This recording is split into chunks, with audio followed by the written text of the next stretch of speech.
నమస్తే ఫ్రెండ్స్, నేను మీ Sravani Harsha. Welcome back to our channel. ఇవాళ మన కథ భార్య అంటే బానిస కాదు. కథని చివరి వరకు వినండి. నచ్చితే కనుక ఖచ్చితంగా తప్పకుండా ఒక్క లైక్ చేయండి. ఈ కథ పైన మీ విలువైన స్పందనని కామెంట్ రూపంలో మాకు తెలియజేయండి. కొత్తవారు ఎవరైనా చూస్తున్నట్లయితే మన ఛానల్ని సబ్స్క్రైబ్ చేసుకోండి. అంతేకాకుండా యూట్యూబ్లో కొత్తగా వస్తున్న హైప్ ఆప్షన్ని క్లిక్ చేసి హై పాయింట్స్ ఇవ్వడం మాత్రం అస్సలు మర్చిపోకండి. మీరు ఇచ్చే లైక్లు, షేర్లు, కామెంట్లు, ఇంకా ఈ హై పాయింట్స్ అనేవి మరెన్నో మంచి మంచి కథల్ని మీ ముందుకు తీసుకురావడానికి నాకు ఎంతగానో ప్రోత్సాహాన్ని ఇస్తాయండి. ఇప్పుడైతే మనం కథలోకి వెళ్ళిపోదాము.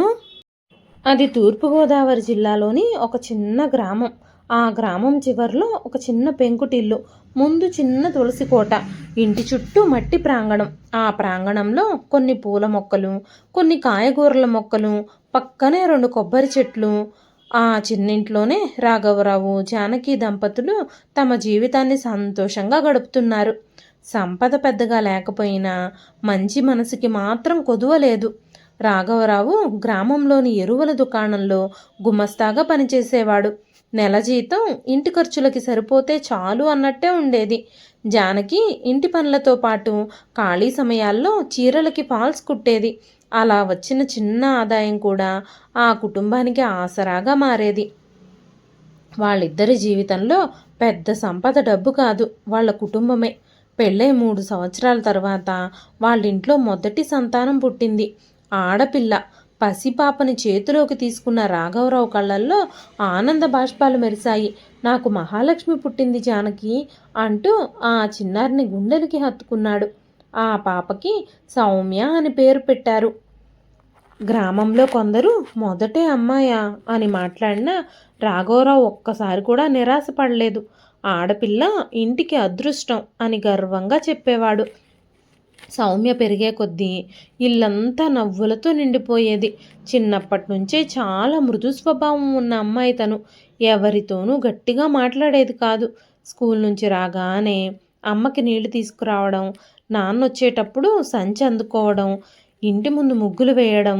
చిన్న వయసులోనే బాధ్యత తెలిసిన పిల్ల. 3 ఏళ్ల తర్వాత జానకి మరోసారి పండంటి ఆడబిడ్డకి జన్మనిచ్చింది. రెండో కూతురికి దీప్తి అని పేరు పెట్టారు. 2 కూతుళ్లతో ఆ చిన్న ఇల్లు మరింత కళకళలాడిపోయింది. అయ్యో పాపం, ఈయనకిద్దరూ ఆడపిల్లలే అని ఎవరైనా జాలిగా మాట్లాడినా రాఘవరావు గారు మాత్రం నాకు మగపిల్లాడు ఆడపిల్ల అని ఏ తేడా లేదు, అమ్మాయి అయినా అబ్బాయి అయినా ఇద్దరూ నాకు సమానమే అంటూ చెప్పేవారు. సౌమ్య చెల్లెల్ని ఒళ్ళో పెట్టుకొని గంటల తరబడి ఆడించేది. చెల్లెలు ఏడిస్తే తనే పరిగెత్తుకుంటూ వెళ్ళి ముందుగా ఎత్తుకునేది. ఇది నా పాప అంటూ అందరికీ గర్వంగా చెప్పేది. కాలం గడుస్తుంది. 2 పిల్లలు ప్రభుత్వ పాఠశాలలోనే చదువుతున్నారు. కానీ ఎప్పుడూ చదువులో వాళ్ళిద్దరూ ముందుండేవారు. ప్రతి ఏడాది ఫస్ట్ క్లాస్ మార్కులతో ఉత్తీర్ణులయ్యారు. సాయంత్రం రాఘవరావు పని ముగించుకొని ఇంటికి వచ్చాక ఇద్దరిని తన దగ్గర కూర్చోబెట్టుకొని ఒక మాట తప్పకుండా చెప్పేవాడు.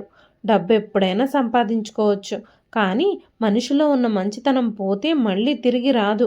ఎవ్వరిని చిన్నచూపు చూడకూడదు, అబద్ధం చెప్పకూడదు. ఎవరికైనా సరే మన చేతనైన సహాయం చేయాలి. ఆ మాటలు 2 కూతుళ్ల మనసుల్లో బలంగా నాటుకుపోయాయి. జానకి కూడా పిల్లలకి చదువుతో పాటు ఇంటి పనులు నేర్పేది. కానీ ఎప్పుడూ ఒక మాట చెప్పేది, ఇంటి పని చేయడం ఒక్కటే అమ్మాయిల బాధ్యత కాదు, ఇంట్లో ఉన్న ప్రతి ఒక్కరిని జాగ్రత్తగా చూసుకోవాలి. రేపు మీరిద్దరూ పెళ్లి పేరుతో మరో ఇంటికి వెళతారు. అక్కడ మీ పుట్టింటికి ఎలాంటి చెడ్డ పేరు రాకుండా చూసుకోవాలి. భర్త మనసుని అర్థం చేసుకోవాలి. ఆయనకి చేదోడు వాదోడుగా ఉండాలి. భార్యాభర్తలిద్దరూ ఒకరికొకరు తోడుగా ఉండాలి. అత్తమామల్ని తల్లిదండ్రుల్లాగానే గౌరవించాలి అంటూ చెప్పేది. సౌమ్య ఆ మాటలు వింటూ చిరునవ్వు నవ్వేది. అమ్మా, నాకు కూడా నా అన్నలాగే మంచి మనసున్న భర్త వస్తాడు కదా అంటూ అడిగేది. వెంటనే రాఘవరావు నవ్వుతూ, నీ నవ్వుని జీవితాంతం కాపాడేవాడే నా అల్లుడవుతాడమ్మా అనేవాడు. 10వ తరగతి, ఇంటర్, ఆ తర్వాత డిగ్రీ. ఇద్దరు కూతుళ్ళు కష్టపడి చదివారు. డబ్బు లేక ఎన్నో ఇబ్బందులు వచ్చినా రాఘవరావు కూతుర్ల చదువును మాత్రం ఆపలేదు. అవసరమైతే అప్పు చేశాడు. అదనంగా రాత్రిళ్ళు లెక్కలు రాసే పని కూడా చేశాడు. జానకి తన దగ్గరున్న 2 బంగారు గాజులు అమ్మేసింది. నా పిల్లల చదువులు ఆగకూడదు అనేదే వాళ్ళిద్దరి లక్ష్యం. డిగ్రీ చివరి సంవత్సరం పూర్తయ్యేసరికి సౌమ్యకి 22 సంవత్సరాలు వచ్చేశాయి. చుట్టుపక్కల వాళ్ళు, బంధువులు ఒక్కొక్కరిగా ఒక్కటే మాట చెప్పడం మొదలుపెట్టారు. అమ్మాయి చదువైపోయింది, ఇక పెళ్లి సంగతి చూడాలి. మొదట రాఘవరావు ఆ మాటల్ని పట్టించుకోలేదు. కానీ రోజు రోజుకి ఒత్తిడి పెరిగింది. చివరికి జానకితో మాట్లాడి మంచి కుటుంబం, మంచి మనసున్న అబ్బాయి దొరికితేనే పెళ్లి చేస్తాం అని నిర్ణయించుకున్నాడు. ఆ నిర్ణయం తీసుకున్న కొద్ది రోజులకే ఓ మధ్యవర్తి వాళ్ళింటికి వచ్చాడు. ఓ మంచి సంబంధం ఉందండి అమ్మాయికి. ఆ అబ్బాయి పేరు వినయ్. హైదరాబాదులో సాఫ్ట్వేర్ ఉద్యోగం చేస్తున్నాడు. మంచి జీతం. తల్లిదండ్రులది గౌరవంగా ఉండే కుటుంబం. అబ్బాయి పేరుకు తగ్గట్టుగానే చాలా వినయంగా ఉంటాడు. చెడు అలవాట్లు ఏవీ లేవు అని చెప్పాడు. రాఘవరావు తొలుత తొందరపడలేదు. చుట్టుపక్కల వివరాలన్నీ సేకరించాడు. ఆ అబ్బాయి గురించి ఎవరిని అడిగినా ఒకటే సమాధానం వచ్చింది. వినయ్ చాలా మంచివాడు, నెమ్మదిగా మాట్లాడతాడు, పెద్దలకి చాలా గౌరవం ఇస్తాడు, మంచి ఉద్యోగం, బాధ్యత కూడా తెలిసిన అబ్బాయి. ఆ మాటలు విన్న రాఘవరావు మనసులో ఆశ చిగురించింది. దేవుడు నా కూతురు కోసం నిజంగానే మంచి వరుణ్ణి పంపాడేమో అని ఆయన అనుకున్నాడు. కానీ ఆయనకి తెలియదు, మనుషుల అసలు స్వభావం బయటకు కనిపించే చిరునవ్వులో కాదు, మూసిన ఇంటి తలుపుల వెనక దాగుంటుంది అని. ఆదివారం ఉదయం రాఘవరావు ఇంటి ముందు ఆవరణలో జానకి తెల్లవారుజామునే లేచి నీళ్లు చల్లి పెద్ద ముగ్గు వేసింది. ఇంటి గడపలకి మామిడి తోరణాలు కట్టింది. వంటగదిలో పాయసం, బజ్జీలు, బొబ్బట్లు, గారెలు చేస్తూ పనిలో పడిపోయింది. సౌమ్యకి మాత్రం కంగారు. జీవితంలో తనకి తొలిసారి పెళ్లి చూపులు జరుగుతున్నాయి. అద్దం ముందు నిలబడి తనని తాను చూసుకుంది. సాధారణ పసుపు రంగు చీర, జడలో కొన్ని మల్లెపూలు, నుదుటిపై చిన్న బొట్టు. జానకి దగ్గరకొచ్చి కూతురు బుగ్గ మీద నల్ల చుక్క పెట్టింది. నా బంగారు తల్లి, నా కూతురు మీద ఎవ్వరి దృష్టి పడకూడదు అని ప్రేమగా చెప్పింది. సౌమ్య చిన్నగా నవ్వింది. అమ్మా, నాకు చాలా భయంగా ఉంది. జానకి ఆమె చేతిని పట్టుకొని భయపడకమ్మా, నిన్ను గౌరవించే ఇంటికే మేము నిన్ను పంపిస్తాము అంది. కొద్దిసేపటికే ఒక కారు ఇంటి ముందు ఆగింది. కారులో నుంచి రంగారావు, శాంతమ్మ, వాళ్ళ కొడుకు వినయ్ దిగారు. వినయ్ తెల్లటి టీషర్టు, నీళ్ళ రంగు ప్యాంట్లో చాలా సాధారణంగా కనిపించాడు. లోపలికొచ్చి పెద్దలకి నమస్కారం చేశాడు. రాఘవరావు వెంటనే చాలా సంస్కారం ఉన్న అబ్బాయిలా ఉన్నాడు అని మనసులోనే అనుకున్నాడు. కొద్దిసేపటి తర్వాత సౌమ్యను పిలిపించారు. ఆమె చేతిలో కాఫీ ట్రే పట్టుకొని మెల్లగా వచ్చి అందరికీ కాఫీలు అందించింది. వినయ్ ఒక్కసారిగా సౌమ్యను చూసి చిన్నగా నవ్వాడు. ఆ నవ్వు చూసి అక్కడున్న వాళ్ళందరికీ అతను చాలా మంచివాడని అనిపించింది.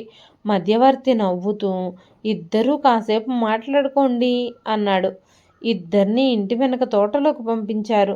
సౌమ్య తల వంచుకొని నిలబడింది. వినయ్ మెల్లగా అడిగాడు, మీకు ఉద్యోగం చేయాలన్న ఆలోచన ఉందా? సౌమ్య నిజాయితీగా సమాధానం చెప్పింది. అవసరం ఉంటే చేస్తాను, లేకపోయినా కుటుంబమే నాకు ముఖ్యం. వినయ్ వెంటనే చిరునవ్వు నవ్వాడు. నాకు కుటుంబ విలువలు తెలిసిన అమ్మాయే కావాలి, మనిద్దరం సంతోషంగా జీవిద్దాం అన్నాడు. ఆ మాట విన్న సౌమ్య ముఖంలో చిన్న చిరునవ్వు మెరిసింది. ఆ రోజు సాయంత్రమే సంబంధం ఖరారయింది. రాఘవరావు, జానకి ఆనందానికి అవధులు లేకపోయాయి. మన కూతురికి మంచి జీవితం దొరికింది అని ఇద్దరూ సంతోషంగా దేవుడికి మొక్కుకున్నారు. కానీ ఆ పెళ్లి కోసం రాఘవరావు తన జీవితంలో ఎన్నడూ చేయని పని చేశాడు. తనకున్న 2 ఎకరాల పొలాన్ని తాకట్టు పెట్టాడు. జానకి దగ్గర మిగిలి ఉన్న బంగారం కూడా అమ్మేశారు. సొసైటీ నుంచి అప్పు కూడా తీసుకున్నాడు. బంధువుల దగ్గర చేతులు చాచాడు.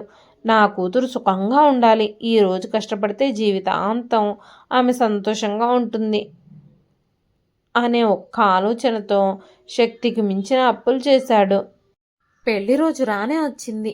గ్రామంలోని కళ్యాణ మండపం బంధువులతో కళకళలాడిపోయింది.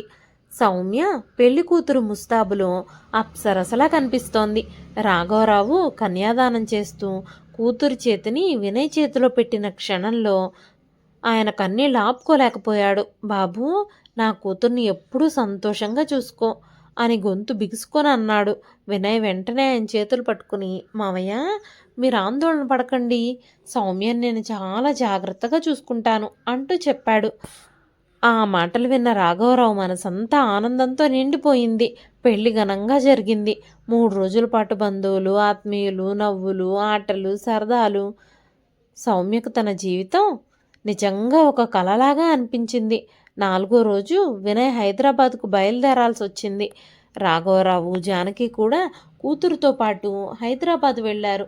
కొత్తింటికి అవసరమైన ప్రతి వస్తువును ముందుగానే కొనిపెట్టారు. ఫ్రిడ్జు, వాషింగ్ మిషను, మంచము, సోఫా, డైనింగ్ టేబుల్, వంట సామాన్లు. మా అమ్మాయికి ఏ లోటు ఉండకూడదు అనే ప్రేమతో ఒక్కొక్కటి కూడా కొనిచ్చారు. ఆ రోజు రాత్రి నలుగురు కలిసి భోజనం చేశారు. రాఘవరావు కూతురు తల నిమురుతూ, ఏదైనా ఇబ్బంది ఉంటే దాచుకోకు, వెంటనే చెప్పు అన్నాడు. సౌమ్య నవ్వుతూ, నాన్న, మీరు ఎందుకు అంతలా ఆలోచిస్తున్నారు? నేను చాలా సంతోషంగా ఉంటాను అంటూ చెప్పింది. మరుసటి ఉదయం జానకి కూతుర్ని గట్టిగా హత్తుకొని ఏడ్చింది. సమయానికి తినమ్మా, ఆరోగ్యం జాగ్రత్త, అల్లుడు గారిని జాగ్రత్తగా చూసుకో, ఆయన మనసెరిగి జాగ్రత్తగా నడుచుకో, కోపంలోనో చిరాకులోనో ఆయన ఏదన్నా మాట అంటే సర్దుకుపో అని పదే పదే చెప్పింది. రాఘవరావు కూడా కూతురు తల మీద చెయ్యి పెట్టి ఆశీర్వదించాడు. ఎప్పుడూ సంతోషంగా ఉండు తల్లి, నువ్విప్పుడు ఇంకా చిన్నపిల్లవి కాదు, బాధ్యతగా ఉండు, అల్లుడు గారికి కావలసినవన్నీ సమయానికి అమర్చి ఆయనతో మాట అనిపించుకోకుండా ఉండు అని చెప్పి భార్యతో కలిసి గ్రామానికి తిరిగి వెళ్ళిపోయాడు. కారు కనిపించకుండా పోయే వరకు సౌమ్య గేటు దగ్గరే నిలబడి చూస్తూనే ఉంది. ఆమెకు తెలియదు ఆ కారు వెళ్ళిపోవడం అంటే తన జీవితంలో ఆనందం కూడా ఆ ఇంటి గడప దాటిపోతుంది అని. ట్యాక్సీలో వాళ్ళిద్దరూ రైల్వే స్టేషన్కి వెళ్ళిపోయారు. ఆ రోజు సాయంత్రం వరకు అంతా బాగానే గడిచింది. వినయ్ బయటకు తీసుకెళ్లి నగరం కూడా చూపించాడు. ఇద్దరూ కలిసి భోజనం చేశారు. సౌమ్య మనసులో కొత్త జీవితంపై ఎన్నో ఆశలు చిగురించాయి. కానీ మరుసటి రోజు ఉదయం సూర్యుడు ఉదయించకముందే సౌమ్య జీవితంలో చీకటి కూడా మొదలు కాబోతోంది. మరుసటి రోజు ఉదయం గడియారం 5 కూడా కాలేదు.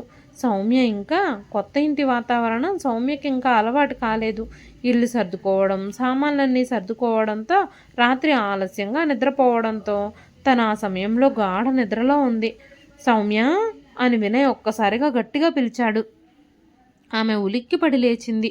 అయ్యో, ఎంతసేపు అయిపోయింది అంటూ గడియారం చూసింది. 5 గంటల 10 నిమిషాలు. క్షమించండి, మీకు లేట్ అయినట్టుంది, ఇప్పుడే కాఫీ పెడతాను అని తొందరగా లేచింది. వినయ్ ముఖం మాత్రం గట్టిగా ఉంది.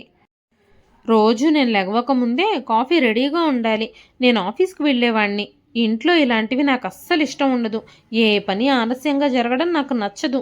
నువ్వు నీ ఇష్టానికి 10 దాకా పడుకుంటే కుదరదు అన్నాడు. సౌమ్య వెంటనే వంటగదిలోకి పరిగెత్తింది.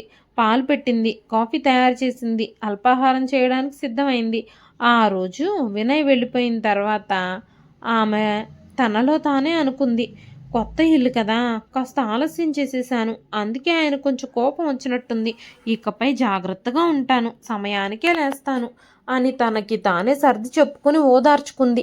కానీ ఆ రోజు సాయంత్రం వినయ్ కోపంగా ఇంటికొచ్చాడు.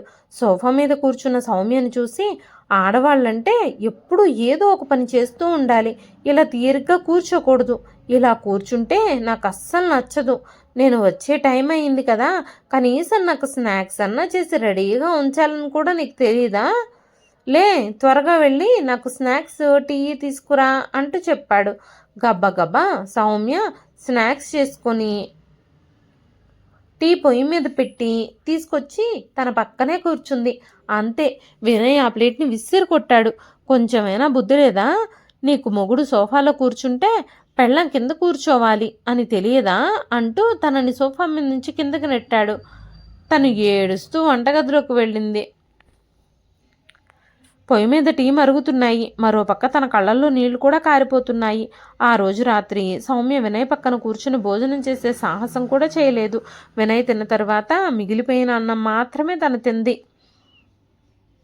ఆ రాత్రి గదిలోకి వెళ్ళిన తనకి మంచం మీద పడుకోవాలో లేదంటే కింద పడుకోవాలో కూడా అర్థం కాలేదు. తను అలా బెదురుగా చూస్తూ గదిలో ఒక మూలన నిలబడి ఉండగానే, వినయ్, ఏంటి అలా చూస్తున్నావు?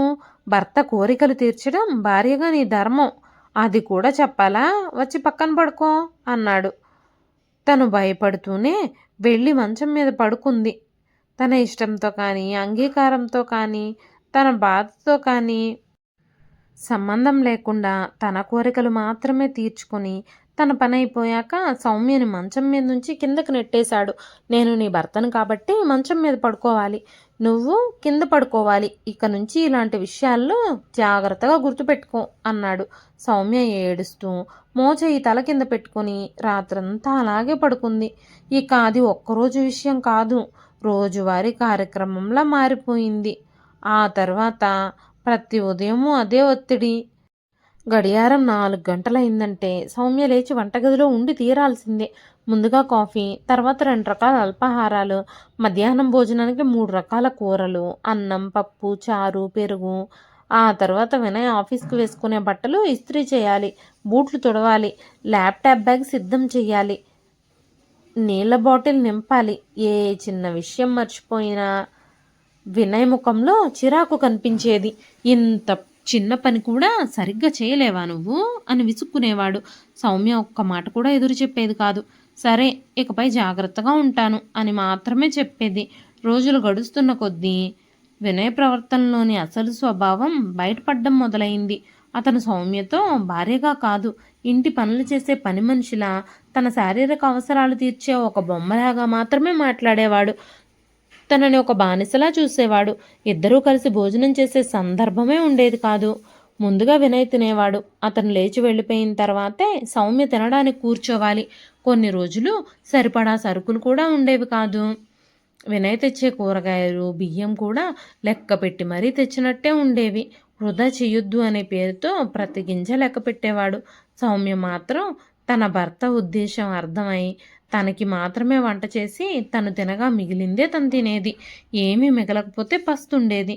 ఆమె ఆకలి కంటే ఇంట్లో గొడవలు రాకూడదనే భయం ఎక్కువగా ఉండేది. సాయంత్రం ఆఫీస్ నుంచి వచ్చిన తర్వాత కూడా వినయ్ ముఖంలో నవ్వు కనిపించేది కాదు. టీ అంటూ అతను పిలవసిన వెంటనే అతని చేతిలో టీ ఉండాలి. నీళ్ళు అని పిలిస్తే వెంటనే నీళ్ళ గ్లాస్ అందించాలి. ఇదెక్కడా, అదెక్కడా, ఇదెలా ఉంది, ఇది ఇలా ఎందుకుంది అంటూ రోజు ఏదో ఒక తప్పు వెతకడం అతనికి అలవాటైపోయింది. ఎప్పుడూ ఇల్లు నీట్గా ఉండాలి, లేదంటే సౌమ్యను కొట్టడం, తిట్టడం చేసేవాడు. ఒకసారి సౌమ్య ధైర్యం చేసి అడిగింది, ఈ ఆదివారం బయటకు వెళ్దామా, చాలా రోజులైంది కదా అని. వినయ్ వెంటనే ఆమె వైపు మెల్లగా చూశాడు. ఇల్లు సరిగ్గా చూసుకో, అనవసరమైన తిరుగుళ్ళు నాకు ఇష్టం ఉండవు అన్నాడు. ఆ ఒక్క మాటతో సౌమ్య మళ్ళీ మౌనంగా మారిపోయింది. ఆ తర్వాత ఎప్పుడూ తనని బయటకు తీసుకెళ్ళమని సౌమ్య తన భర్తను అడిగిందే లేదు. ఆమెకు పెళ్ళంటే ఇద్దరూ కలిసి నవ్వుకోవడం, కష్టసుఖాలు పంచుకోవడం, మాట్లాడుకోవడం అని అనిపించేది. కానీ ఇక్కడ మాట్లాడే హక్కే లేనట్టుగా అనిపిస్తోంది. ఒక నెల రోజుల తర్వాత రాఘవరావు, జానకి కూతుర్ని చూడ్డానికి హైదరాబాద్కు వచ్చారు. తల్లిదండ్రులను చూసిన క్షణంలో సౌమ్య కళ్ళల్లో నీళ్లు తిరిగాయి. కానీ వెంటనే చిరునవ్వు తెచ్చుకుంది. అమ్మా, నాన్న రండి అంటూ లోపలికి తీసుకెళ్ళింది. వినయ్ వాళ్లతో మాత్రం చాలా మర్యాదగా మాట్లాడాడు. మామయ్య గారు, మీరు వచ్చినందుకు చాలా సంతోషంగా ఉంది. అత్తయ్య, మీ కూతురు నన్ను చాలా బాగా చూసుకుంటుంది అని నవ్వుతూ అన్నాడు. రాఘవరావు గర్వంగా కూతుర్ని చూశాడు. చూసావా జానకి, మన అమ్మాయికి మంచి ఇల్లు, మంచి కుటుంబము, మంచి భర్త దొరికారు అన్నాడు. ఆ మాట విన్న సౌమ్య గుండె బరువెక్కింది. నిజం చెప్పేయాలి అని అనిపించింది. కానీ వెంటనే తన చెల్లెలి జీవితం గుర్తుకొచ్చింది. తండ్రి చేసిన అప్పులు గుర్తుకొచ్చేశాయి. నేనిప్పుడు ఏమైనా చెబితే వాళ్ళు తట్టుకోలేరు, నా చెల్లెలికి మంచి సంబంధం రాదు అని తన బాధని తనలోనే దాచుకుంది. ఆ రాత్రి వినయ్ గట్టిగా చెప్పాడు, మీ వాళ్ళు రేపు నేను ఆఫీస్ నుంచి వచ్చేలోపు వెళ్ళిపోవాలి. నేను ఇంటికి వచ్చేసరికి వాళ్ళు ఇక్కడ ఉండకూడదు. సౌమ్య మౌనంగా తలూపింది. మరుసటి రోజు జానకి కూతుర్ని కౌగిలించుకొని, "నువ్వు సంతోషంగానే ఉన్నావు కదమ్మా?" అంటూ అడిగింది. సౌమ్య కళ్ళల్లో నీళ్లు మెరిశాయి. అయినా బలవంతంగా నవ్వింది. "నేను చాలా చాలా సంతోషంగా ఉన్నానమ్మా" అంది. ఆ నవ్వు వెనక దాగిన కన్నీళ్లు మాత్రం ఆ తల్లికి పూర్తిగా కనిపించలేదు. రోజులు గడుస్తున్న కొద్దీ సౌమ్య జీవితంలో నవ్వు అనే మాటే నెమ్మది నెమ్మదిగా కనుమరుగైపోయింది. ఉదయం 4 గంటలకు లేచి రాత్రి 11 గంటల వరకు ఒక్క నిమిషం కూడా విశ్రాంతి లేకుండా ఇంటి పనుల్లోనే గడిచిపోయేది. వంటగది నుంచి హాలు, హాల్ నుంచి బెడ్రూము, మళ్ళీ వంటగది. అదే ఆమె ప్రపంచం అయిపోయింది. ఇంట్లో ఏ పని సరిగ్గా చేయకపోయినా ప్రతిరోజు తిట్టడం, కొట్టడం. వినయ్కి షింక్లో అంట్లు కనిపించకూడదు, విడిచిన బట్టలు టబ్లో అసలే కనిపించకూడదు. అంతేకాకుండా రోజు బెడ్షీట్లు మార్చేయాలి, వారానికి ఒకరోజు కర్టన్లు, మ్యాట్లు ఉతకాలి. వినయ్కి మాత్రం భార్య అంటే జీవిత భాగస్వామి కాదు, తన మాట వినే వ్యక్తి మాత్రమే, తను చెప్పినట్టుగా కీస్తే ఆడే ఒక బొమ్మ మాత్రమే అనే భావన రోజు రోజుకి ఆమెకి స్పష్టంగా అర్థమైపోతుంది. ఆమె అలసిపోయిందా, తిందా, ఆరోగ్యం ఎలా ఉంది అని ఒక్కరోజు కూడా అడిగిన సందర్భమే లేదు. సౌమ్య మాత్రం ఏదో ఒకరోజు ఆయన మారతారు, ఒకరోజు నన్ను అర్థం చేసుకుంటారు అనే చిన్న ఆశని గుండెల్లో పెట్టుకుని రోజులు లెక్క పెడుతోంది. ఒకరోజు మధ్యాహ్నం వంట చేస్తూ ఉండగా జానకి ఫోన్ చేసింది. ఫోన్ ఎత్తగానే తల్లి ప్రేమగా, "ఏం చేస్తున్నావమ్మా సౌమ్య?" అంటూ అడిగింది. సౌమ్య గొంతు ఒక్కసారిగా బరువెక్కింది.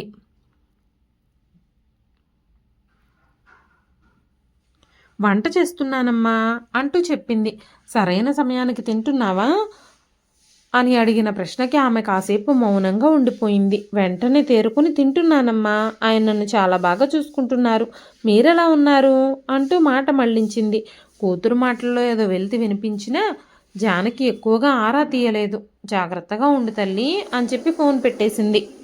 కూతురు మాటల్లో కష్టాలు వినడం కంటే కూతురు బాగానే ఉంది అని సరిపెట్టుకోవడమే ఒక మధ్యతరగతి తల్లిదండ్రులకి ఆనందం. ఫోన్ ఆపేసిన వెంటనే సౌమ్య కళ్ళల్లో ఆగిన కన్నీళ్లు ఒక్కసారిగా జారిపోయాయి. కొన్ని రోజుల తర్వాత సౌమ్య ధైర్యం చేసి వినయ్తో మాట్లాడింది. "నేను కూడా డిగ్రీ చదువుకున్నాను కదా, ఖాళీగా ఉండకుండా చిన్న ఉద్యోగం ఏదైనా చేస్తే బాగుంటుంది అని అనిపిస్తుంది, ఇంటికి కూడా ఉపయోగపడుతుంది" అనగానే వినయ్ ముఖం వెంటనే మారిపోయింది. "అవసరం ఏమీ లేదు, నేను సంపాదిస్తున్నాను కదా, నువ్వు బయటకు వెళ్లాల్సిన పని లేదు" అన్నాడు.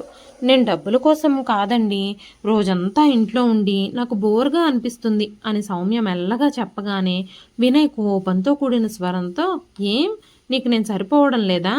రోజు ఏదో ఒక పని సరిగ్గా చేయకుండా నాతో తిట్లు తింటూనే ఉంటావు. ఇప్పుడు ఉద్యోగాలు చేస్తూ ఊరు మీద పడి తిరుగుదాం అనుకుంటున్నావా? ఎవరిని వల్లో వేసుకుందామని ఉద్యోగం చేస్తానంటున్నావు? ఇలా గాలి తిరుగుళ్ళు తిరగాలని చూస్తే నాకు ఇష్టం ఉండదు. ఈ విషయం మళ్ళీ నా ముందు తీసుకురావద్దు" అని చెప్పి గదిలోకి వెళ్ళిపోయాడు. ఆ మాటలకి సౌమ్యకి చాలా బాధ అనిపించింది. కళ్ళల్లోంచి ఆగకుండా కన్నీళ్లు కారుతూనే ఉన్నాయి. ఆ రోజు తర్వాత సౌమ్య మళ్ళీ ఆ మాట నోటికే తీసుకురాలేదు. ఇలా నెలలు గడిచిపోయాయి. ఆ తర్వాత సౌమ్య చెల్లెలికి పెళ్లి కుదిరింది. అప్పుడు కూడా వినయ్ పెళ్లి రోజు సౌమ్యని తనతో పాటే తీసుకెళ్ళి తనతో పాటే పెళ్ళయ్యే వరకు ఉండి పెళ్లి కార్యక్రమం ముగియగానే తిరిగి తనతో పాటే తీసుకొచ్చేసుకున్నాడు. తన తల్లిదండ్రులు కూడా "అల్లుడు మన అమ్మాయిని వదిలి ఉండలేడు, చాలా బాగా చూసుకుంటున్నాడు" అని సర్ది చెప్పుకున్నారు. కానీ వినయ్ అసలు ఉద్దేశం సౌమ్యను అక్కడ వదిలితే ఇంట్లో విషయాలన్నీ వాళ్ళకి చెబుతుందేమోనన్న భయం అన్న విషయం వాళ్ళకి తెలియలేదు. ఒకరోజు వినయ్ ఆఫీస్కి వెళ్ళిన తర్వాత ఫోన్ చేసి, "అమ్మా నాన్న రేపు మన దగ్గరకు వస్తున్నారు, ఇల్లు మొత్తం శుభ్రంగా ఉండాలి, మా నాన్నకి ఎక్కడికి పడితే అక్కడ వస్తువులు ఉండడం అస్సలు ఇష్టం ఉండదు" అంటూ చెప్పాడు. సౌమ్య వెంటనే ఇంటిని అందంగా సర్దింది. మరుసటి రోజు ఉదయం రంగారావు, శాంతమ్మ హైదరాబాద్కు వచ్చారు. సౌమ్య గుమ్మం దగ్గరే వాళ్ళకి నమస్కారం చేసింది. శాంతమ్మ ఆమెను దగ్గరకు తీసుకుని, "ఎలా ఉన్నావమ్మా" అని ప్రేమగా అడిగింది. "బాగున్నాను అత్తయ్య గారు, మీరు బాగున్నారా" అంటూ సౌమ్య నవ్వింది. కానీ ఆ నవ్వు కళ్ళ వరకు చేరలేదు. 2 రోజులు వాళ్ళు అక్కడే ఉన్నారు. వినయ్ తల్లిదండ్రుల ముందు చాలా మర్యాదగా ప్రవర్తించాడు. సౌమ్యతో కూడా మృదువుగానే మాట్లాడాడు. రంగారావు అది చూసి, "చూసావా శాంత, మన అబ్బాయి ఎంత బాధ్యతగా కుటుంబాన్ని చూసుకుంటున్నాడో, కోడల్ని కూడా జాగ్రత్తగా చూసుకుంటున్నాడు" అని గర్వంగా అన్నాడు. శాంతమ్మ కూడా నవ్వింది. కానీ ఆమె చూపు మాత్రం కోడలి మీదే ఉంది. సౌమ్య ముఖంలో కనిపించే అలసట, కళ్ళ కింద నల్లటి వలయాలు, నవ్వినా కూడా కళ్ళల్లో కనిపించే బాధ, ఇవన్నీ శాంతమ్మ దృష్టిని దాటిపోలేదు. మూడో రోజు ఉదయం శాంతమ్మ వంటగదిలోకి వెళ్ళింది. అప్పటికే సౌమ్య ఒక్కతే అన్ని పనులు చేసేస్తుంది. నేను చేసేస్తాను అత్తయ్య, మీరు కూర్చోండి, మీరు కాసేపు విశ్రాంతి తీసుకోండి అంటూ చెప్పింది సౌమ్య. శాంతమ్మ కొంచెం ఆశ్చర్యంగా అడిగింది, వినయ్ నీకేదైనా సహాయం చేస్తాడా అమ్మా అని. సౌమ్య ఒక్క క్షణం ఆగి, ఆఫీస్ పని ఆయనకి చాలా ఉంటుంది కదా, సహాయం చేసే సమయమే ఉండదు ఆయనకి అని నవ్వేసింది. ఆ సమాధానం శాంతమ్మకి పూర్తిగా నమ్మకం కలిగించలేదు. ఆ రోజు మధ్యాహ్నం అందరూ కలిసి భోజనం చేశారు. భోజనం అయిపోయాక రంగారావు టీవీ చూస్తూ కూర్చున్నాడు. వినయ్ ఫోన్లో ఏదో పనిలో ఉన్నాడు. సౌమ్య మాత్రం అందరి ప్లేట్లు తీసుకుని వంటగదిలోకి వెళ్ళింది. శాంతమ్మ కూడా వెనకాలే వెళ్ళింది. సింక్ దగ్గర పాత్రలు కడుగుతున్న సౌమ్య చేతులు స్వల్పంగా వణుకుతున్నాయి. అమ్మా సౌమ్య, నిజంగా నువ్వు సంతోషంగానే ఉన్నావా అని శాంతమ్మ మెల్లగా అడిగింది. సౌమ్య ఒక్కసారి అత్తగారి కళ్ళల్లోకి చూసింది. ఆ కళ్ళల్లో ప్రేమ కనిపించింది. తను అనుభవిస్తున్న బాధని, వేదనని అంతా అత్తగారి ముందు చెప్పేయాలి అని అనిపించింది. గుండెల్లో పేరుకున్న బాధంతా బయట పెట్టాలి అని అనిపించింది. కానీ వెంటనే తల వంచి, నేను బాగానే ఉన్నాను అత్తయ్య గారు అని మాత్రమే చెప్పింది. శాంతమ్మ ఏమీ అనలేదు. కానీ ఆమె మనసులో అనుమానం మాత్రం బలపడింది. ఈ అమ్మాయి ఏదో దాచుతుంది అని అనుకుంది. ఆ రోజు సాయంత్రం రంగారావు, శాంతమ్మ ఊరికి తిరిగి వెళ్ళారు. వెళ్ళేటప్పుడు శాంతమ్మ సౌమ్య చేతిని పట్టుకుని, ఎప్పుడైనా ఏదైనా నీకు నాతో చెప్పాలనిపిస్తే నిర్మోహమాటంగా నాతో చెప్పమ్మా, నేను ముందుగా నీ అత్తయ్యని కాదు, ఒక ఆడదాన్ని, నేను మీ అమ్మనే అనుకో అంటూ చెప్పింది. ఆ మాట విన్న సౌమ్య కళ్ళల్లో నీళ్లు తిరిగాయి. కానీ వాటిని బయటకి రానివ్వకుండా బలవంతంగా లోపలికి నెట్టేసి పెదవుల మీద రాని చిరునవ్వును తెచ్చుకొని నవ్వింది. కారు వెళ్ళిపోయిన తర్వాత వినయ్ మామూలుగానే తన పనుల్లో పడిపోయాడు. కానీ శాంతమ్మ మాత్రం ప్రయాణమంతా ఒక్కటే ఆలోచించింది. నా కోడలు ఎందుకంత మౌనంగా ఉంది, ఆ పిల్ల కళ్ళల్లో ఎందుకంత బాధ కనిపిస్తోంది అనే ప్రశ్నలు ఆమెను మాత్రం వదల్లేదు. ఆ అనుమానమే కొద్ది రోజుల తర్వాత ఒక నిజాన్ని ఆమె ముందుకు తీసుకురాబోతుంది. ఆ నిజం తెలిసిన తర్వాత ఒక తల్లి తన కొడుకుపై తీసుకునే అత్యంత కఠినమైన నిర్ణయం కోసం తను సిద్ధపడబోతోంది. ఆ రోజు సాయంత్రం రంగారావు ఇంటి ముందున్న వరండాలో కూర్చుని పేపర్ చదువుతున్నాడు. శాంతమ్మ వంటగదిలో రాత్రి భోజనం సిద్ధం చేస్తూ ఉంది. ఇంతలోనే రంగారావు ఫోన్ మోగింది. స్క్రీన్ మీద వినయ్ అని కనిపించగానే రంగారావు వెంటనే పేపర్ పక్కన పెట్టేసి కాల్ ఎత్తాడు. ఏంట్రా వినయ్, ఎలా ఉన్నావు? బాగున్నాను నాన్న అన్నాడు. కొద్దిసేపు మామూలు విషయాలు మాట్లాడుకున్న తర్వాత రంగారావు కుర్చీలో వెనక్కి ఆనుకొని నెమ్మదిగా నవ్వాడు. ఏంట్రా, కోడలు ఇప్పుడు పూర్తిగా నీ మాటే వింటుందా అంటూ అడిగాడు. ఆ మాట వినగానే వంటగదిలో ఉన్న శాంతమ్మ చేతిలోని గెరట అప్రయత్నంగా ఆగిపోయింది. ఎందుకో ఆ ప్రశ్న ఆమెకు విచిత్రంగా అనిపించింది. గ్యాస్ మంట తగ్గించి హాల్ దగ్గరకొచ్చింది. రంగారావుకి కనిపించకుండా గోడ చాటును నిలబడి వినసాగింది. అవతల నుంచి వినయ్ నవ్వుతూ, అవును నాన్న, ఇప్పుడు నేను ఏది చెబితే అదే చేస్తుంది, ఒక్క మాట కూడా ఎదురు చెప్పదు అన్నాడు. రంగారావు సంతోషంగా ఏదో సాధించినట్టుగా నవ్వాడు. అదే మంచిది. భార్య మొదటి నుంచే భర్తకి భయపడాలి. ఎక్కువ ప్రేమ, ఎక్కువ స్వేచ్ఛ ఇస్తే ఆ తర్వాత తల మీదకెక్కుతుంది. శాంతమ్మ గుండె ఒక్కసారిగా బరువెక్కింది. రంగారావు మాటలు అక్కడితో ఆగలేదు. చూడు, నేను మీ అమ్మని ఎలా ఉంచానో చూసావు కదా, 60 ఏళ్ళు దాటినా నా ముందు ఒక్క మాట కూడా మాట్లాడదు. నేను చెప్పిందే చేస్తుంది. అదే మగాడికి గెలుపు. శాంతమ్మ చేతులు వణికిపోయాయి. ఆమె కళ్ళల్లో నీళ్లు తిరిగాయి. రంగారావు మళ్ళీ చెప్పడం మొదలుపెట్టాడు. భార్యకి ఎక్కువ విశ్రాంతి ఇవ్వకూడదు. ఎప్పుడూ ఏదో ఒక పనిలో ఉండేలా చూడాలి. ఖాళీగా ఉంటే తను ఆలోచించడం మొదలు పెడుతుంది. ఆలోచించడం మొదలైతే ప్రశ్నలు వేస్తుంది. ప్రశ్నలు వేస్తే ఇంట్లో ప్రశాంతతే ఉండదు. వినయ్ అవతల నుంచి చిరునవ్వు నవ్వుతూ, అలాగే చేస్తున్నాను నాన్న అన్నాడు. భార్యని గౌరవించడం అంటే ఆమెని తల మీద ఎక్కించుకోవడం కాదు. ఇంట్లో ఎవరి మాట చివరికి నెగ్గాలో ఆమెకు అర్థమై ఉండాలి. రంగారావు మాటలు ఒక్కొక్కటి శాంతమ్మ గుండెల్లో కత్తుల్లా దిగుతున్నాయి. భార్యకి కడుపు నిండా తిండి పెట్టకూడదు, కంటి నిండా నిద్రపోనివ్వకూడదు, విశ్రాంతి తీసుకునే సమయం అస్సలు ఇవ్వకూడదు. మన కోసం ఎప్పుడూ యంత్రంలా పని చేయించుకోవాలి. వాళ్ళని బయటకు వెళ్ళనివ్వకూడదు, బయట ప్రపంచంతో కలవనివ్వకూడదు. కాస్త సమయం చిక్కిందో వాళ్ళ మనసు లేటులేటో ఆలోచిస్తాయి. రోజు పడక గదిలో హార్ష్గా బిహేవ్ చేయాలి. రోజు 2-3 సార్లు మన కోరికలు తీర్చుకొని పక్కకు నెట్టేయాలి. అప్పుడే శారీరక సుఖమంటేనే భయమేసి వేరే మగాడి వంక కన్నెత్తి చూడాలంటే కూడా భయపడతారు అంటూ మాట్లాడుతున్న మాటలు విని తనకి గుండె ఆగిపోయినంత పని అయింది. ఇలాంటి రాక్షసుడితో పిల్లల్ని కని ఒక అమ్మాయి జీవితాన్ని నేను నాశనం చేశాను అని ఆవిడ గుండె పగిలేలా ఏడ్చింది. ఇన్నేళ్లు తాను భరించిన జీవితం ఒక్కసారిగా ఆమె కళ్ళ ముందు తిరిగింది. పెళ్ళైన కొత్తల్లో తనకు ఎన్నో కలలుండేవి. భర్తతో నవ్వుతూ మాట్లాడాలని, పండగలకి పుట్టింటికి కలిసి వెళ్ళాలని, కలిసి భోజనం చేయాలని, చిన్న చిన్న ఫంక్షన్లన్నింటికీ భర్తతో కలిసి దర్జాగా వెళ్ళాలని ఎన్నో చిన్న చిన్న కోరికలుండేవి.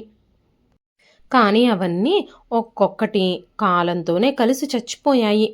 ఆమె మౌనం తన భయం వల్లనని ఈరోజు తన భర్త నోటితోనే తన కొడుకుకి బోధిస్తున్నాడు. మీ అమ్మని చూడు, ఇన్నేళ్లైనా ఏ రోజైనా నా మాట తప్పిందా అన్న రంగారావు మాట వినగానే శాంతమ్మ కళ్ళ నుంచి కన్నీళ్లు దారగా కారాయి. అంటే నా జీవితాన్ని ఆదర్శంగా చూపిస్తూ నా కోడలి జీవితాన్ని కూడా ఇదే చీకట్లోకి నెట్టేశారా ఈ తండ్రి కొడుకులు అని మనసులోనే విలపించింది. వినయ్ మళ్ళీ అన్నాడు, నాన్న, నేను మీరు చెప్పినట్టే చేస్తున్నాను. ఇప్పుడు తను పూర్తిగా నా నియంత్రణలోనే ఉంది. ఆ మాటతో శాంతమ్మ గుండె పగిలిపోయింది.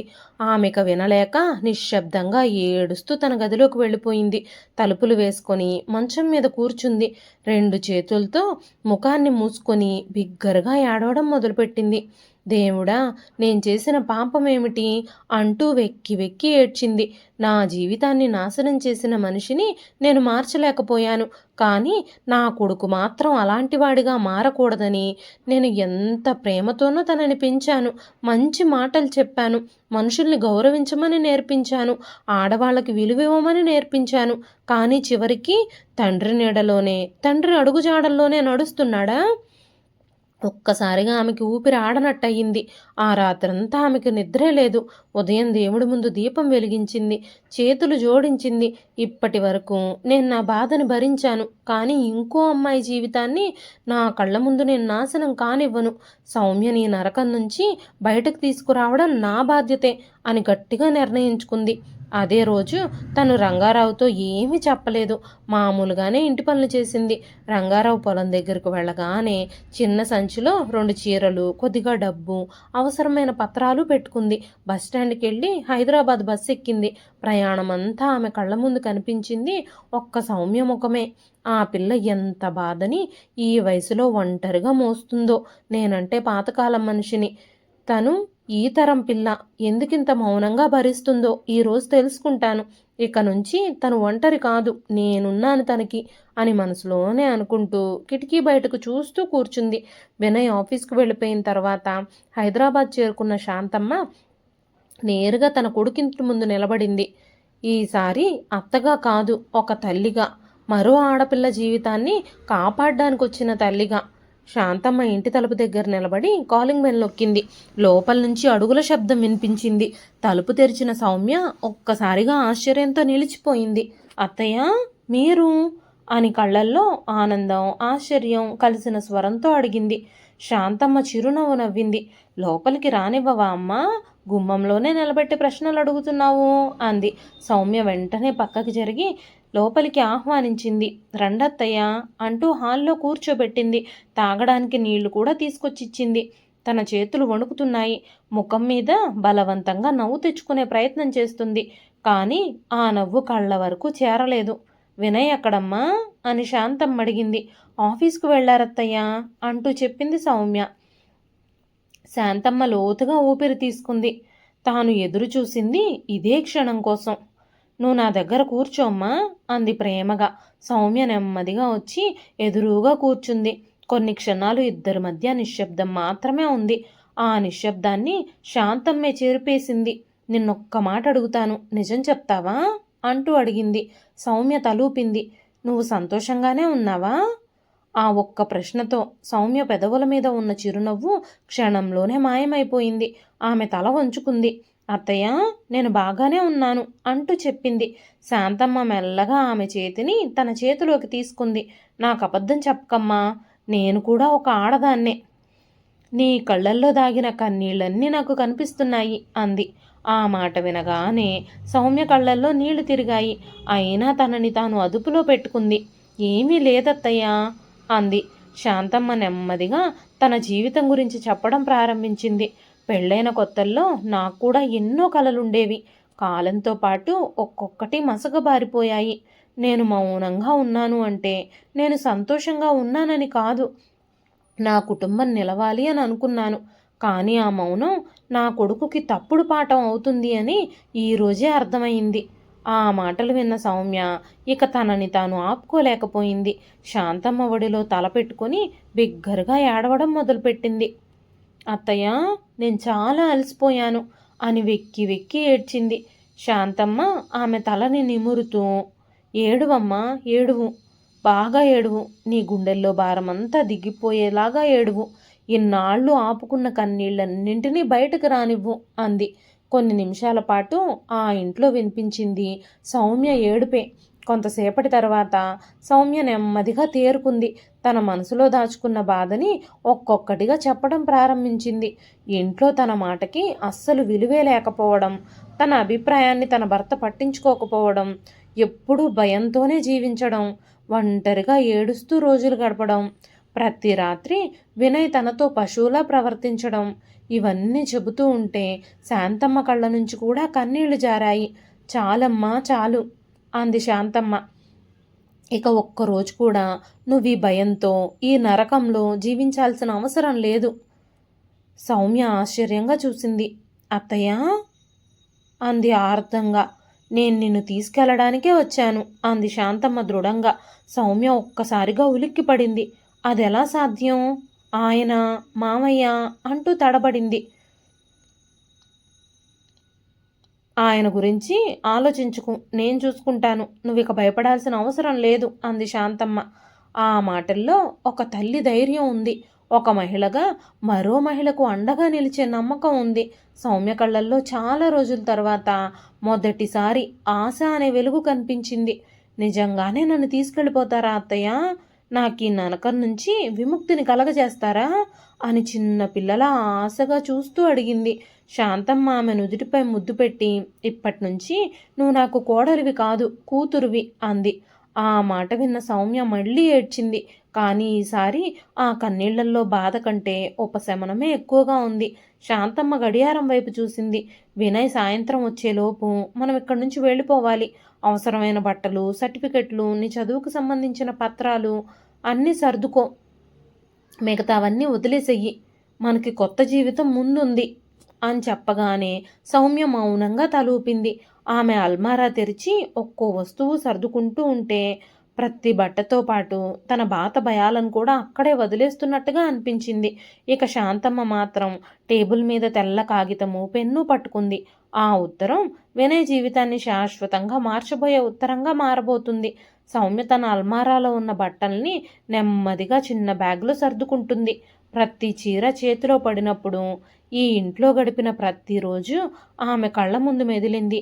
ఆ ఇంట్లో పడిన కష్టాలు, బాధలు, ఒంటరితనం అన్నీ కనిపించాయి. ఆ ఇంట్లో అడుగుపెట్టిన రోజు ఎంతో ఆశతో వచ్చింది. ఈ ఇంటినే తన ప్రపంచం అనుకుంది. కాలం గడిచే కొద్దీ ఆ ఆశలు ఒక్కొక్కటిగా కరిగిపోయాయి. ఇప్పుడు అదే ఇంటిని వెనక్కి వదిలి వెళ్ళడానికి సిద్ధమవుతోంది. ఆమె చేతులు వణుకుతున్నా మనసులో మాత్రం కొత్త ధైర్యం పుడుతుంది. ఎందుకంటే ఇప్పుడు తాను ఒంటరిగా లేదు, తన పక్కన శాంతమ్మ ఉంది. శాంతమ్మ డైనింగ్ టేబుల్ దగ్గర కూర్చొని తెల్ల కాగితం ముందుంచుకుంది. కాసేపు కళ్ళు మూసుకుంది. తాను రాయబోయే ప్రతి మాట ఒక తల్లి గుండెల్లోంచి రావాలి అని కోరుకుంది. ఆ తరువాత పెన్ను చేతిలోకి తీసుకొని రాయడం ప్రారంభించింది. వినయ్, ఈ ఉత్తరం చదివే సమయానికి నేను, నీ భార్య సౌమ్య ఈ ఇంట్లో ఉండం. నిన్ను శిక్షించాలన్న కోపంతో కాదు, ఒక అమాయకమైన అమ్మాయి జీవితాన్ని కాపాడాలన్న బాధ్యతతోనే నేను నిర్ణయం తీసుకున్నాను. మీ మూర్ఖత్వానికి మా జీవితాలు నాశనం కాకూడదు అన్న ఆశతోనే ఈ నిర్ణయం తీసుకున్నాను. నా జీవితం ఎటు అయిపోయింది. సౌమ్యకైనా కొత్త జీవితం ఇస్తాను. తల్లిగా నేను నిన్ను ప్రేమించట్లేదు అనుకోవద్దు. నా ప్రాణం కంటే ఎక్కువగా ప్రేమించాను. కానీ ప్రేమ అంటే తప్పును సమర్థించడం కాదు. చిన్నప్పటి నుంచి మనుషుల్ని గౌరవించడం నేర్పించాను అనుకున్నాను. కుటుంబం అంటే ఒకరినొకరు అర్థం చేసుకోవడం అని చెప్పాను అని అనుకున్నాను. కానీ నేను నేర్పిన విలువల కంటే నువ్వు చూసిన ప్రవర్తనే నీ మీద ఎక్కువ ప్రభావం చూపించింది అని ఈరోజు తెలుసుకున్నాను. సౌమ్య ఈ ఇంటికి భార్యగా వచ్చింది. ఆమె ఒక మనిషి. ఆమెకు గౌరవం, ఆత్మగౌరవం, ప్రశాంతత అవసరం. భయంతో జీవించే జీవితాన్ని నేను మరోసారి నా కళ్ళ ముందు చూడలేను. నేను అనుభవించిన మౌనాన్ని ఇంకో అమ్మాయి అనుభవించకూడదు అని నిర్ణయించుకున్నాను. మా కోసం వెతకడానికి ప్రయత్నించుకో. మేమెక్కడున్నా సురక్షితంగానే ఉంటాము. మీ నీడలో కంటే భద్రతగానే ఉంటాము. ఒకరోజు నిజంగా నీ తప్పు నీకు అర్థమైతే, మార్పు నీలో మొదలైతే, ఆ మార్పే నాకు అతిపెద్ద సంతోషం. కానీ ఆ మార్పు కోసం సౌమ్య జీవితాన్ని నేను బలిపెట్టను. ఒకరోజు నువ్వు భార్యను బానిసగా కాదు, జీవిత భాగస్వామిగా చూడగలిగితే ఆ రోజు ఈ ఉత్తరంలోని ప్రతి మాట నీకు అర్థమవుతుంది. జాగ్రత్తగా ఉండు. ఇట్లు మీ అమ్మ. చివరి అక్షరం రాస్తుండగా శాంతమ్మ కళ్ళల్లో 2 కన్నీటి బొడ్లు జారి కాగితం మీద పడ్డాయి. ఆమె వాటిని తుడవలేదు. అవే తన మనసుకు సాక్ష్యాలుగా ఉండాలి అని అనుకుంది. ఆమె ఆ ఉత్తరాన్ని టేబుల్ మీద స్పష్టంగా కనిపించేలా ఉంచి, వెళదామా అమ్మా అని సౌమ్య వైపు చూసింది. సౌమ్య ఇంటి చుట్టూ ఒక్కసారిగా చూసింది. ఈ గోడల మధ్య తన కలలు పుట్టాయి. అదే గోడల మధ్య నిశ్శబ్దంగా తన కలలన్నీ చచ్చిపోయాయి. ఇక వెనక్కి తిరిగి చూడకూడదు అని మనసులోనే అనుకుని శాంతమ్మ చేతిని గట్టిగా పట్టుకుంది. ఇద్దరూ మెల్లగా తలుపులు మూసి బయటకు నడిచారు. ఆ తలుపు మూసుకున్న శబ్దం కేవలం ఒక ఇంటి తలుపు మూసుకున్న శబ్దం కాదు, భయంతో నిండిన ఒక జీవితానికి ముగింపు పలికిన శబ్దం. సాయంత్రం వినయ్ ఆఫీస్ నుంచి ఇంటికొచ్చాడు. ఇంటి తలుపు తెరిచి లోపలికి అడుగు పెట్టగానే ఇల్లు అసాధారణంగా నిశ్శబ్దంగా అనిపించింది. సౌమ్య, సౌమ్య అంటూ పిలిచాడు. సమాధానమే లేదు. మళ్ళీ పిలిచాడు. ఇంకా నిశ్శబ్దమే. హాల్లోకి వచ్చేసరికి టేబుల్ మీద ఉన్న ఒక ఉత్తరం కనిపించింది. ఆ ఉత్తరం మీద తన పేరు చూడగానే తన గుండె ఒక్కసారిగా బరువు ఎక్కింది. వణుకుతున్న చేతులతో కవర్ తెరిచి ఒక్కో పంక్తి చదవడం ప్రారంభించాడు. మొదటి 2 లైన్లు చదవగానే అతని ముఖం రంగు మారిపోయింది. చదువుతున్న కొద్దీ అతని చేతులు వణికాయి. కుర్చీలో కూర్చున్నాడు. చివరి వరకు చదివేసరికి కళ్ళల్లో నీళ్లు నిండిపోయాయి. ఒరే వినయ్, మీ నాన్న ఒక రాక్షసుడురా. అలాంటి రాక్షసుడు కింద నేను కాపురం చేస్తున్నాను అంటే సమాజానికి భయపడి, నా పుట్టింటి గౌరవం కోసం, వాటిని మించి ఆ తరువాత నీ కోసం, నీ భవిష్యత్తు కోసం. కానీ నేను నిన్ను ఎంతో ప్రేమతో, విలువలతో పెంచాను అని అనుకున్నాను. అలాంటి నువ్వు కూడా ఆయనలాగే తయారయ్యావు అన్న విషయాన్ని నేను జీర్ణించుకోలేకపోతున్నాను. నీ ప్రవర్తన తెలిసిన దగ్గర నుంచి నా గుండె పగిలిపోయేంత నొప్పిగా ఉంది. నిన్ను ఎంతో ప్రేమతో పెంచినా కూడా నువ్వు మీ నాన్నలాగే రాక్షసుల్లా తయారయ్యావు. ఎన్నోసార్లు మీ నాన్నతో నేను నరకం పడలేక ఇంటి నుంచి వెళ్ళిపోదాం అనుకున్నాను. అయినా సరే నేను వెళ్ళిపోతే నువ్వు అనాథవైపోతావని ఆగిపోయాను. 60 ఏళ్ల వయసులో కూడా ఆయన తిన్నాక ఏదైనా మిగిలితేనే ఇప్పటికీ నేను తినాలి, లేదంటే పస్తులుండాలి. ఒక్కదాన్నే ఇంటడి చాకరీ చేయాలి. నోరెత్తకుండా మీ నాన్న ఏమన్నా ఎన్ని తిట్టినా పడుండాలి. అంతేకాకుండా ఈ వయసులో కూడా ఆయన శారీరక సుఖం కోసం నన్ను వాడుకుంటారు. నా శరీరం ఆ బాధని తట్టుకోలేకపోతుంది. ఆయన కోరికలు తీర్చి నేను నేల మీద పడుకోవాలి. వయసు అయిపోయింది కదా. ఈ వయసులో నేల మీద పడుకోలేకపోతున్నాను. ఆయన కొట్టినా తిట్టినా భరించాలి. ఎన్నో ఏళ్లుగా ఇవన్నీ నేను మౌనంగానే భరించాను. కానీ ఇప్పుడు నా కోడలికి కూడా నాకు పట్టిన గతే పట్టింది. ఆ పిల్ల కూడా ఎన్నో ఏళ్లుగా నేను అనుభవించిన నరకాన్నే ఇప్పుడు అనుభవిస్తుంది అని నేను తెలుసుకుని నేను తట్టుకోలేకపోతున్నాను. అందుకే ఆ అమ్మాయిని కూడా నాతో పాటే తీసుకెళ్ళిపోతున్నాను. నీలో ప్రవహించే మీ నాన్నగారి రక్తం ముందు నా పెంపకం ఓడిపోయింది. అదే నా మనసుని మరింత విరిచేసింది అంటూ రాసిందావిడ. 60 ఏళ్ల వయసులో కన్న తల్లి సిగ్గు విడిచి తన బాధని రాసిన ఆ ఉత్తరం చదవగానే తన ప్రవర్తనకి సిగ్గుతో తలదించుకున్నాడు వినయ్. ఆ ఇంట్లో మొదటిసారి అతనికి ఆడదంటే ఏమిటో అర్థమైంది. శాంతమ్మ, సౌమ్య ఇద్దరూ హైదరాబాదును వదిలి మరో నగరానికి వెళ్ళిపోయారు. అక్కడ శాంతమ్మకి ఒక మహిళా సేవా సంస్థ సహాయం చేసింది. కొద్ది రోజులు ఇద్దరూ అక్కడే సురక్షితంగా ఉన్నారు. శాంతమ్మ ముందుగానే రాసుకుని తెచ్చుకున్న పత్రాలు, సౌమ్య చెప్పిన వివరాలు, తమ దగ్గరున్న ఆధారాలతో మహిళా పోలీస్ స్టేషన్లో ఫిర్యాదు చేశారు. అధికారులు వారి ఫిర్యాదును నమోదు చేసుకొని విచారణ ప్రారంభించారు. మరోవైపు వినయ్, రంగారావులకి పోలీసుల నుంచి నోటీసులు అందాయి. మొదట ఇద్దరూ దాన్ని చిన్న విషయంగా తీసుకున్నారు. కానీ విచారణ ముందుకు సాగుతున్న కొద్దీ పరిస్థితులన్నీ మారిపోయాయి. సౌమ్య ఇచ్చిన వాంగ్మూలం, శాంతమ్మ చెప్పిన విషయాలు, దర్యాప్తులో బయటపడిన ఆధారాలు కోర్టు ముందు ఉంచబడ్డాయి. విచారణ అనంతరం కోర్టు వారిని దోషులుగా తేల్చి శిక్ష విధించింది. ఆ రోజు కోర్టు బయటకు వస్తూ వినయ్ తల వంచుకున్నాడు. తన చేతులారా తన జీవితాన్ని, తన తల్లి ప్రేమని, తన భార్య నమ్మకాన్ని కోల్పోయాను అన్న విషయం వినయ్కి ఆలస్యంగా అర్థమైంది. రంగారావు కూడా మౌనంగా నడుస్తున్నాడు. జీవితాంతం తాను సరైనది చేస్తున్నాను అని అనుకున్న మనిషికి తన ఆలోచనలే తన కుటుంబాన్ని నాశనం చేశాయి అన్న విషయం అర్థమైంది. కొన్ని నెలల తరువాత సౌమ్య తన డిగ్రీ అర్హతతో ఒక మంచి సంస్థలో ఉద్యోగం సంపాదించింది. మొదటి జీతం తీసుకున్న రోజున ఆమె నేరుగా శాంతమ్మ దగ్గరకు వెళ్ళింది. అమ్మా, ఇది నా మొదటి జీతం అంటూ ఆమె చేతిలో పెట్టింది. శాంతమ్మ కళ్ళల్లో ఆనంద బాష్పాలు మెరిశాయి. నీ కష్టానికి వచ్చిన డబ్బిది, నువ్వే ఉంచుకో అమ్మా అందావిడ. సౌమ్య చిరునవ్వుతో, ఈరోజు నేను ఈ స్థితిలో ఉన్నాను అంటే మీరు నాకు అండగా నిలిచినందుకే, లేదంటే ఆ నరకంలో ఇప్పటికీ మగ్గిపోతూనే ఉండేదాన్ని అంటూ చెప్పి శాంతమ్మ పాదాలకి నమస్కారం చేసింది. శాంతమ్మ వెంటనే ఆమెను లేపి గట్టిగా హత్తుకుంది. నువ్వు నా కోడలివి కాదమ్మా, నువ్వు నా కూతురివి అంది. ఆ తర్వాత ఇద్దరూ చిన్న ఇంట్లో అద్దెకుంటూ కొత్త జీవితాన్ని ప్రారంభించారు. ఉదయం ఇద్దరూ ఉద్యోగాలకు వెళ్ళేవారు. సాయంత్రం కలిసి వంట చేసుకునేవారు. సెలవు రోజుల్లో అనాథాశ్రమానికి వెళ్ళి పిల్లలతో గడిపేవారు. ఎన్నో సంవత్సరాల తర్వాత శాంతమ్మ ముఖంలో నిజమైన ప్రశాంతత కనిపించింది. ఒకరోజు బాల్కనీలో నిలబడి అస్తమిస్తున్న సూర్యుడిని చూస్తూ శాంతమ్మ మెల్లగా అంది, ఇల్లు అంటే గోడలు కాదమ్మా, మనసుకు భయం లేని చోటే నిజమైన ఇల్లు. సౌమ్య ఆమె భుజంపై తల ఆనించింది. అమ్మా, మీరు నాకు కొత్త జీవితం ఇచ్చారు అంటూ చెప్పింది. శాంతమ్మ ఆకాశం వైపు చూస్తూ చిరునవ్వు నవ్వింది. ఇప్పుడు నాకే బాధ లేదు. నేను కాపాడుకోలేకపోయిన నా జీవితాన్ని కనీసం నీ జీవితంలో అయినా చూసుకుంటాను అంది. ఆ సాయంత్రం గాలి మెల్లగా వీచింది. ఇద్దరి ముఖాల మీద ఒక ప్రశాంతమైన చిరునవ్వు విరిసింది. అది ఎన్నో బాధలన్నింటినీ దాటి గెలిచిన ఇద్దరు మహిళల చిరునవ్వు.